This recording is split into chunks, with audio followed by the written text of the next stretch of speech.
I want to talk about the teams that lost in the Championship playoffs last season. We'll start with Sheffield United, who throw up this interesting kind of topic of the teams that go into year two after relegation. And yes, everybody wants that parachute money. There's no denying that. But it does put you on a bit of a knife edge if you're only one season up in the Premier League, so only get 2 years worth of payments, and you enter that second year. You can look upon year one of relegation or year one after relegation from the Premier League in a very binary way, in that did you get promoted or did you not get promoted? One is success, one is failure.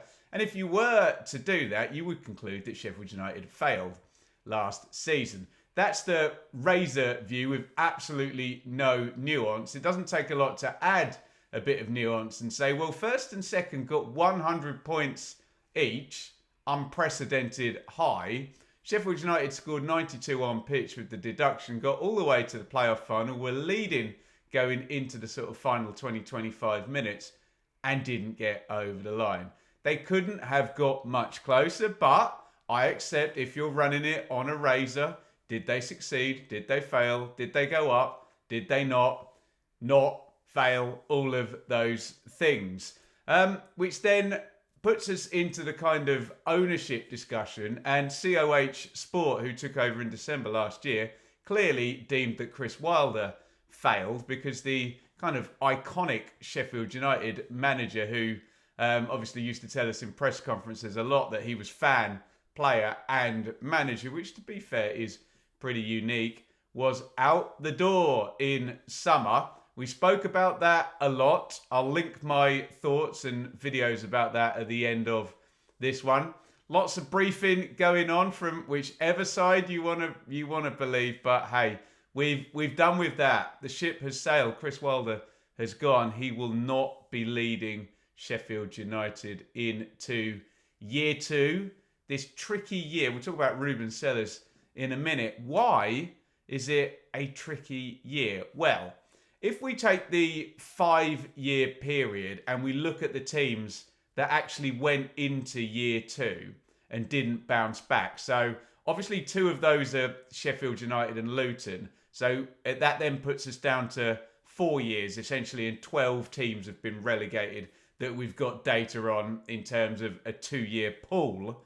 Well, 6 of them bounced straight back in the first year, which I think tells you everything you need to know about the kind of chasms in English football and the propensity of teams to yo-yo right now.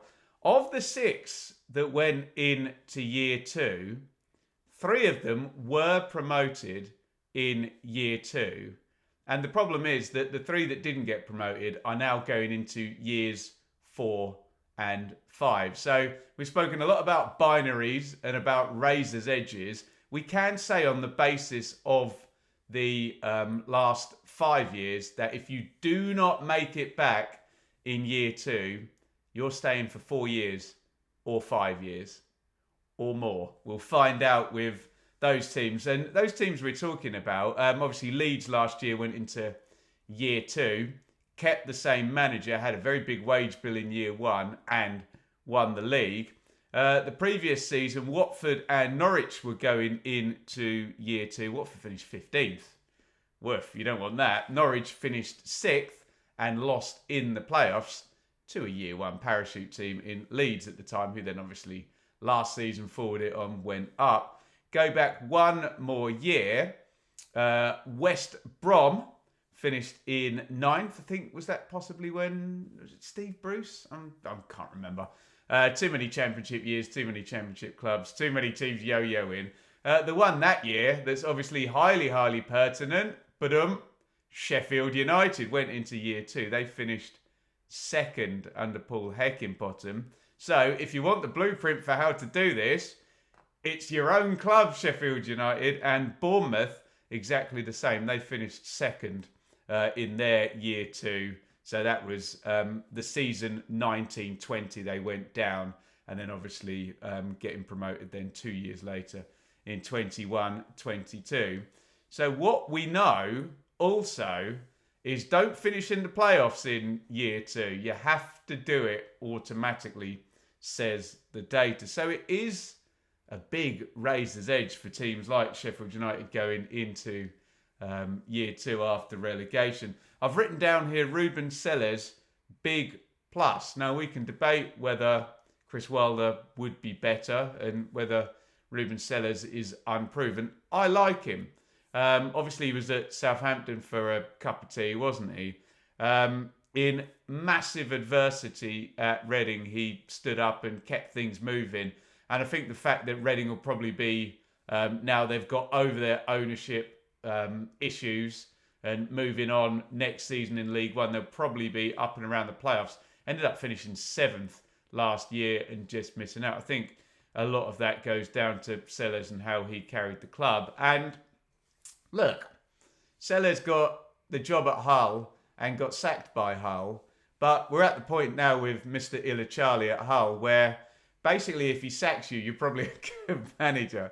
Looking at, no, I'm sure Tim Volter and Shota Arveladze. Grant McCann's a good manager. He won League 2 with Doncaster, didn't he, last season? But, okay, let me rephrase. It's certainly no slight on you if you get sacked by Mr. Ilachali. And I thought he had one job to do at Hull, which he did. I don't know what the issue was for him to then be sacked. And he did in difficult circumstances. We spoke a lot about the rising tide down at the bottom of the EFL Championship last year. Hull could have got caught by it on final day and got out of dodge. So I like Ruben Cers. I like his intensity. I like what he's done at Reading, and I'll say I like what he did at Hull, even if it was only a few months and out the door he went. It's gonna be a new look, isn't it? Because Sheffield United borrowed a lot of players last year. They didn't plough the budget into big transfer fees, although Tom Cannon was a big one, wasn't it? In January as they pushed in the window to try and get past Burnley and Leeds and ultimately failed. I just went on Transfermarkt and looked at all the outs, and it includes the loan signings that aren't being retained. And I do think that's pertinent because I also made a note of how many appearances those people played. But Sousa, he was brilliant last season. He's been sold. They've banked money for him. And you then worry about possibly Ahmed Hodzic. I think Ahmed Hodzic goes into last year of contract. Correct me if I'm wrong about that in the comments. But Brewster, released. And these guys were all on loan. Gilchrist, Diaz, Suter, Raksaki, Chowdhury, Clark, Holding. And the appearances of all of those players, including Sousa and Brewster, including subs as well. But these are the amount of games they appeared in were utilised by the Sheffield United team that got to the playoff final. 38, 39, 30, 18, 21, 35, 19, 6 and 11.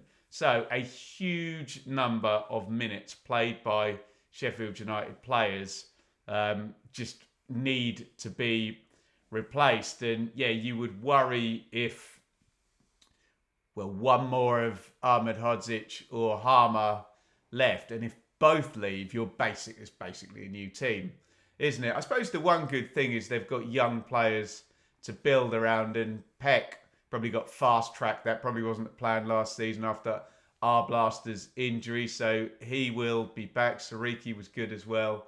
Brooks was good. Burrows can count as a youngster. Is he young? I think he's still quite young, isn't he? He came in from League One. Cooper, the same. So that's all positive. Cannon, they need a tune out of that 10, 11 million euros, whatever the transfer fee was. So, yeah, they're going to have to build around the young players. I know the Sheffield United fans were a little bit reticent about hearing from the owners about AI and data recruitment. And we've had one winger, Nigerian lad coming in from Bulgaria, and a lone centre-back from Nottingham Forest so far. So it's pretty quiet. And my take is, unless you get a little bit of a trend the other way, it's hard to argue that next season will be more difficult.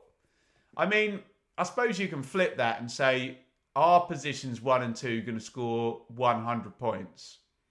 Probably not. But you then do get 3 new Year 1 parachute teams come in over and above, I guess, Sheffield United in the hierarchy. And I've just said it, are Sheffield United going to be as stacked in terms of squad this season? Probably not. Even in terms of those loan players, they were... I suppose Diaz and Raksaki were involved in the attacking end. I remember Brewster actually being really good in the playoff semi-final. First leg, was it, at Bristol City? There is an argument that people are making to me that I do think is quite reasonable, that the division might be a bit more squeezed.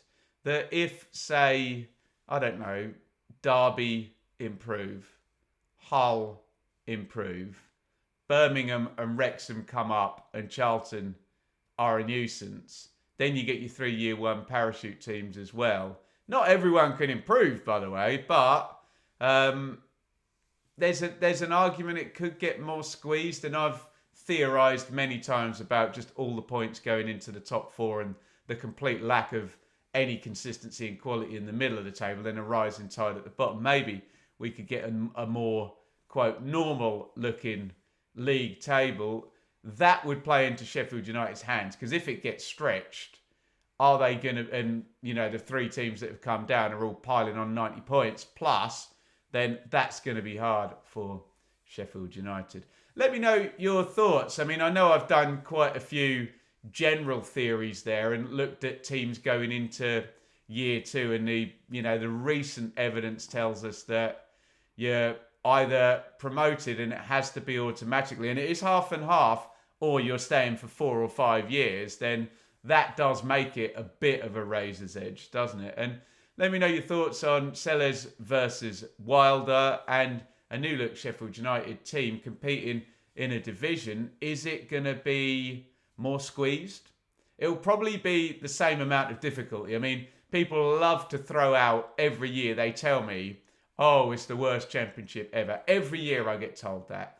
Every year. Or people then conversely tell me it's the hardest championship ever. And it's like, can you present me any kind of data to prove that theory? It's hard, isn't it? I tend to think the standard stays kind of where it is, but the table sort of moves in, where is the concentration of difficulty? Is it 4 teams hammering it out at the top? Do we get, a thick playoff race with loads of teams in there?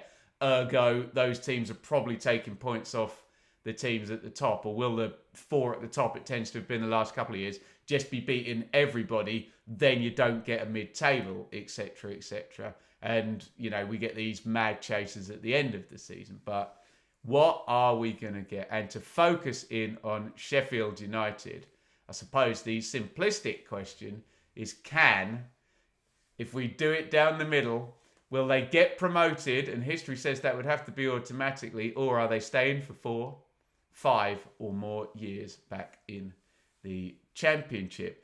Get watching some other videos. As I mentioned, if you want to revisit the Chris Wilder debate and that particular sacking, you can do. Or if you're feeling grown up, and we did get some pretty juvenile comments, but you want to check out what's going on across the city at Sheffield Wednesday, where things are not good, click that one.